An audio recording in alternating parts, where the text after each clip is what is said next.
Hey guys, welcome back to the vlog as I nearly choked myself on my headband getting ready to do my skincare routine. I've been up for a little bit, went for a walk, answered some emails. It's a great way to get some steps in if you have a treadmill. It really helps me kickstart my day to do that too, to get a little movement in, especially since I'm not a morning person whatsoever. Hydro Boost.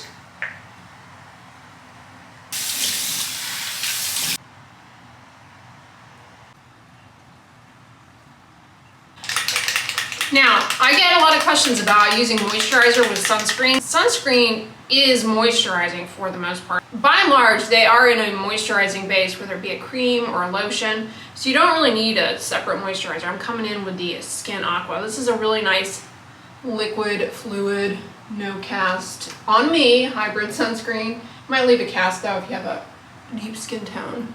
But yeah, I mean, you can get away with using sunscreen alone if you get one that's, you know, to your liking.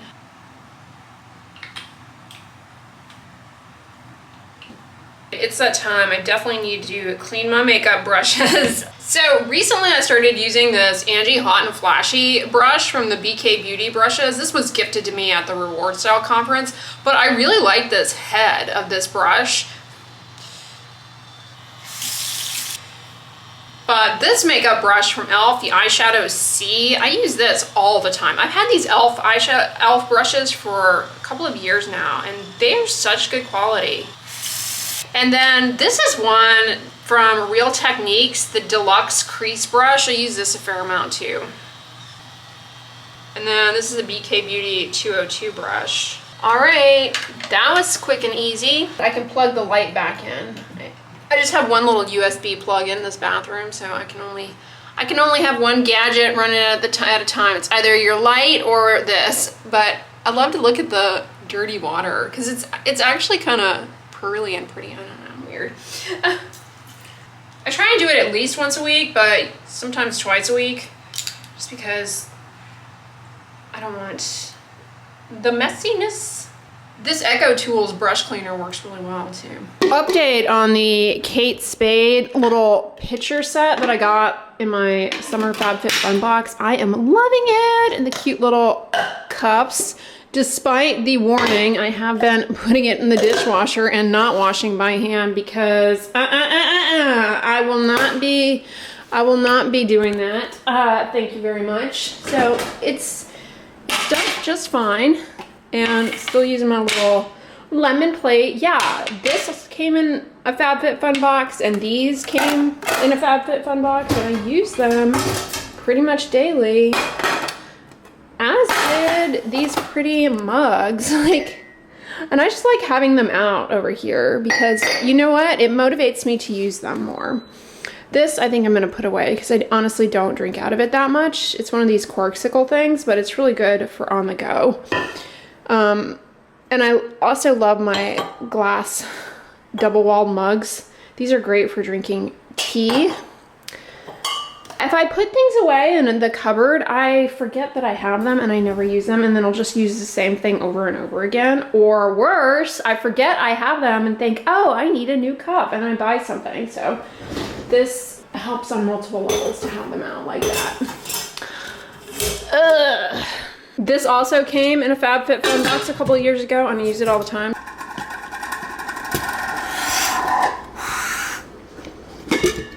Ooh, what do you guys think? Do you think that's enough for a cup, or should I open a new bag? Need to open a new bag. Dead Man's Reach. I don't know, I'm gonna dump these back in there. I want pure Dead Man's Reach.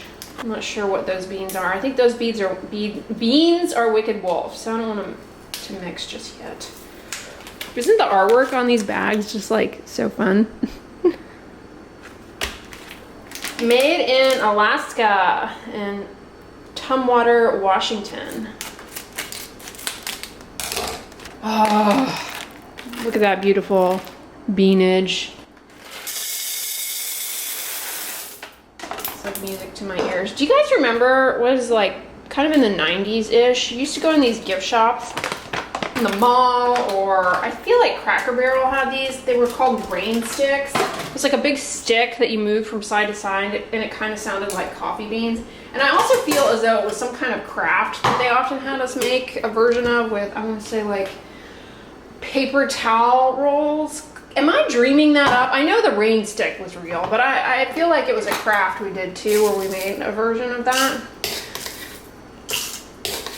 All right, I got my 5 scoops of beans in.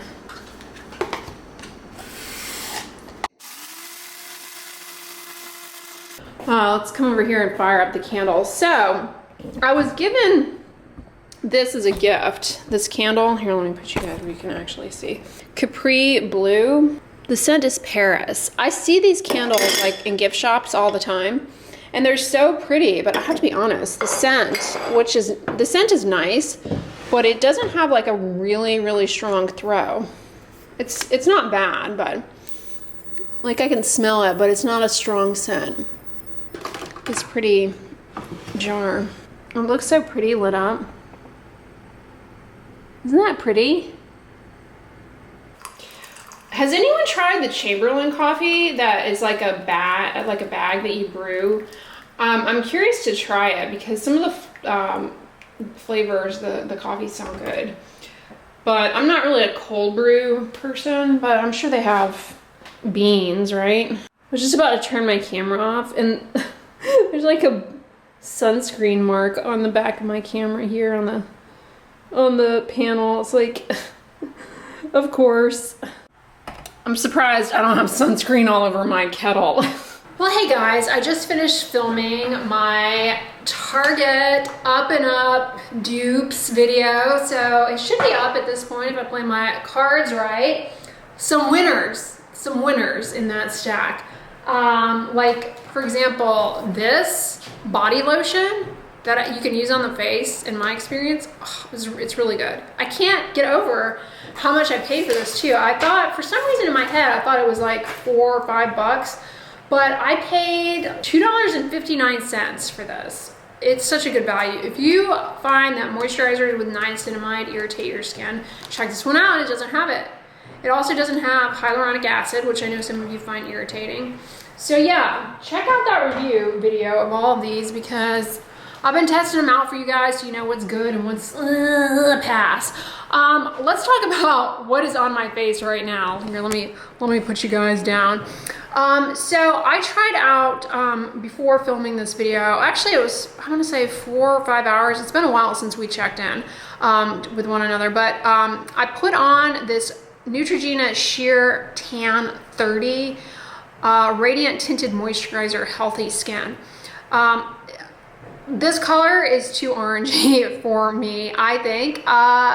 Anyway, I've had it on for a long time now, and I have to say the formula is really nice overall. Like, it's not shiny, it's not greasy, it's not cloyingly matte. It's actually a really nice tinted moisturizer. I just need to go with a different shade. I think this is one that's, even if you have a deeper skin tone, it's gonna, this shade Sheer Tan 30 is very orangey. They have a few other shades. Now this is a hybrid sunscreen. It has titanium dioxide and some chemical filters for UVB protection. It's broad spectrum, but when the main filter for UVA coverage is titanium, the main active for UVA coverage is titanium, I always, kind of question how good is the broad spectrum. But I think when you break down the formula overall, from what I've learned over the years about sunscreen formulations, that it's possible to actually get the UVA up there. But as a tinted moisturizer with sunscreen, I gotta say I'm liking this. I need to get it in a different shade though, because this shade is too orange for me. Free of fragrance. A few years ago, they had this Protect and Tint, I think it was called. It had a purple logo. I honestly think this is the same as that. I think they just discontinued that branding logo, but this is basically the same. And I really liked that. I need to figure out what the shade was I was using back when I was using that, because that was really good. It has ascorbic acid, which is, you know, difficult to formulate into products so that it's stable and actually gets into the skin.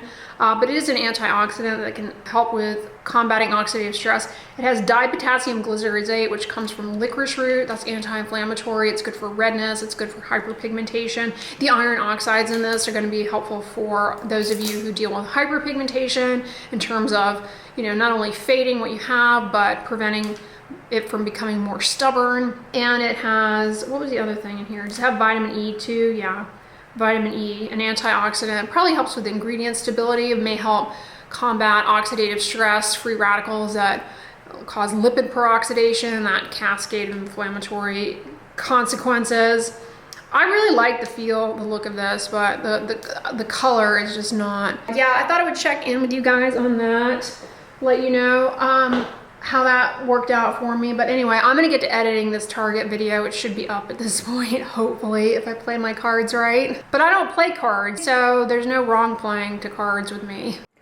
Paula's Choice fans, comment below. The other day, I saw this in the library, decided to pick it up and peruse it to see what I thought about it. The information in this is actually really, really good. I mean, Paula's Choice, honestly, there's been a lot of changes recently since the company was taken over by is it Unilever? I'm not sure.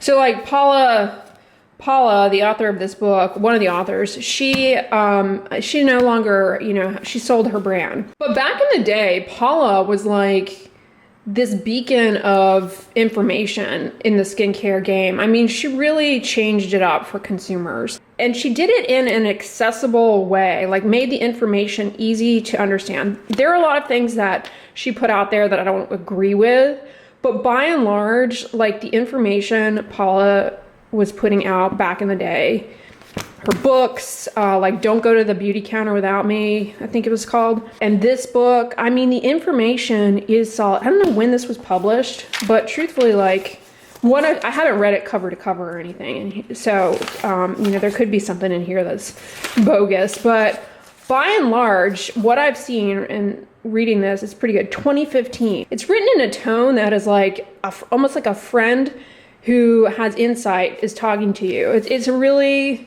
you know, well written, easy to follow. Like, can beauty products or spa treatments detoxify? No. I mean, the information here is like, she was really doing a lot of the heavy lifting and debunking a lot of the BS marketing. I mean, she was the heaviest lifter. The one thing I don't really care for in this cosmetic ingredient dictionary is like good, best, average.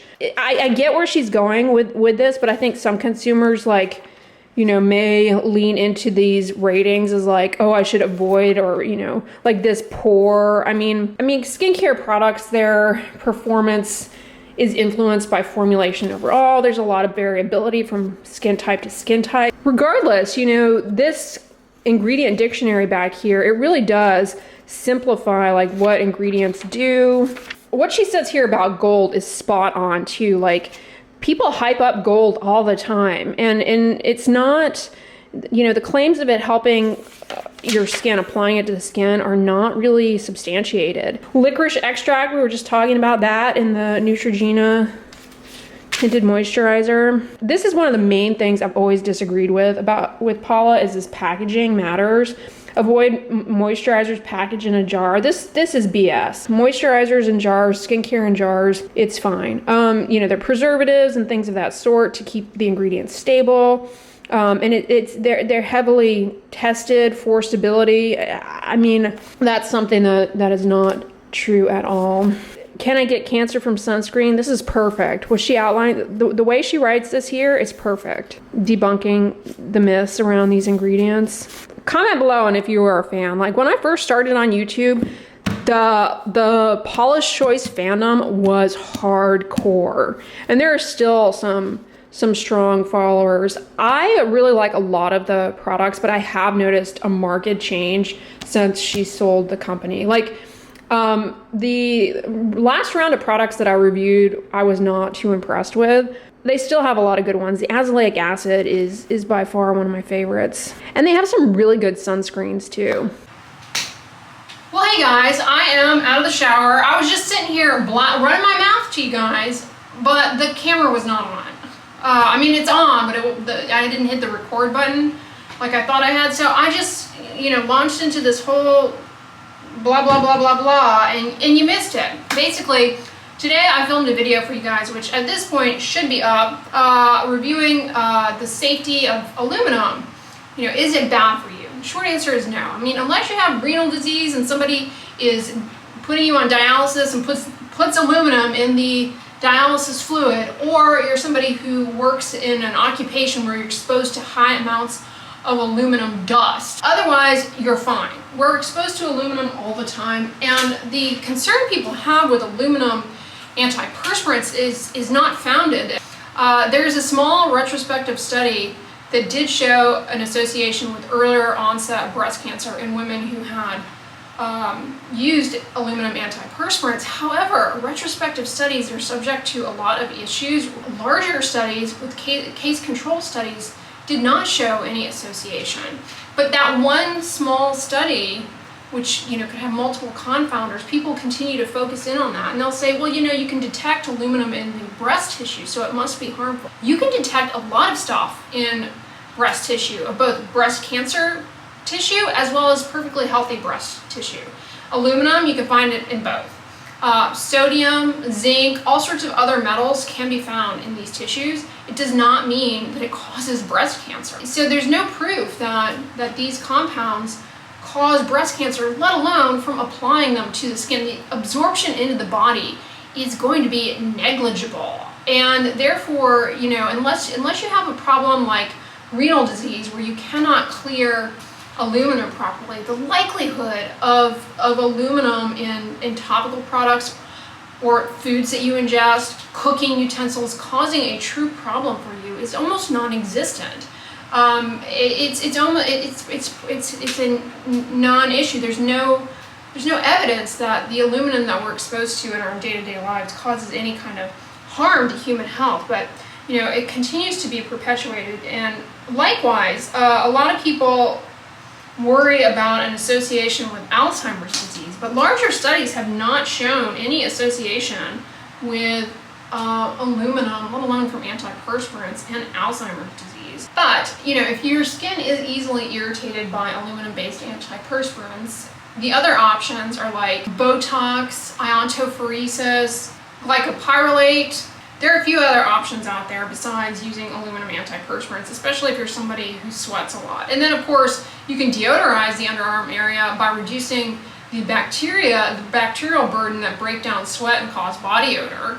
Not going to change sweat, but it can help with body odor. And one simple strategy to do that is to get yourself a benzoyl peroxide wash and lather it under the arms, let it sit on the skin for a few minutes. People ask me about doing that with Hibiclens, an antiseptic you can buy in like the first aid section. That certainly will get you the same results. However, there is more of a concern with Hibiclens and the potential emergence of bacterial resistance, which doesn't happen with benzoyl peroxide. So I recommend benzoyl peroxide. But all that to say, you know, it's coming up on the season of sweat. The other main issue with antiperspirants is not necessarily the aluminum, but the high concentration of fragrance in them. Fragrance allergy is probably one of the most common issues that can happen to antiperspirants, because the concentration of fragrance is quite high in both deodorants and antiperspirants. And then the nature of the skin where you're applying it, under the arms, under occlusion, there's a lot of friction there. It increases the risk that you become sensitized to fragrance and develop an allergy to it. I don't know what to do with these temporary eye tighteners. You know, one of them was gifted to me, and the other one I purchased solely to try out and review for you guys, but I have like no intention of using these. These are one of those take one for the team products where it's not something I'm going to necessarily use or recommend. Although I have to say, for cosmetic purposes, for the purposes of makeup, here and there, the Peter Thomas Roth one really does work. I saw some comments though on my video of that from a lot of you guys who were saying you can't get it to not leave a white residue. I don't know what magic I've been working with it, but when I've been trying it out, I've never gotten that white residue. I just use like a rice grain amount and pat it here. But the other trick is to use a makeup brush and blend it out that way. That's another way to reduce the chances that this thing leaves that white crusty stuff. I never got any white crusty stuff with the bye-bye. But this, to me, was just more like a silicone-based moisturizer. Somebody also commented that It Cosmetics said that they've been working on this for 10 years. Okay. It's not bad, but I mean, like, if you've been using this, you're gonna be let down by this one. Whew. Another vlog in the books, you guys. I'm wrapping it up here. I hope you're having a great weekend. If you enjoyed this video, give it a thumbs up, share it with your friends, and as always, don't forget, sunscreen and subscribe. I'll talk to you guys tomorrow. Bye!